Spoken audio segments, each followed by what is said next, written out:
Chemistry.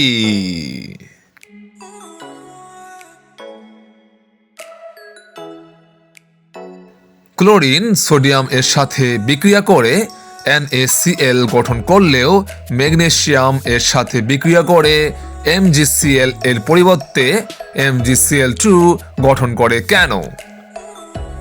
আমরা জানি যৌগ গঠনকালে মৌলের পরমাণুসমূহের যোজনী তাদের পার্শ্ববর্তী মৌলের পরমাণুসমূহের ডান পাশে নিচে স্থানান্তর করে লিখতে হয়।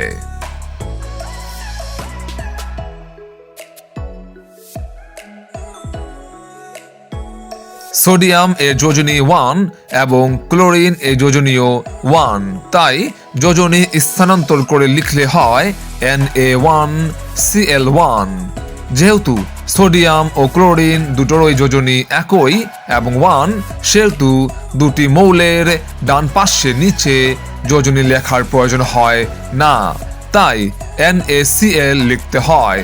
অপরপক্ষে ক্লোরিন এর যোজনী 1 হলেও ম্যাগনেসিয়াম এর যোজনী 2, তাই যোজনী স্থানান্তর করে লিখলে MgCl2 হয়।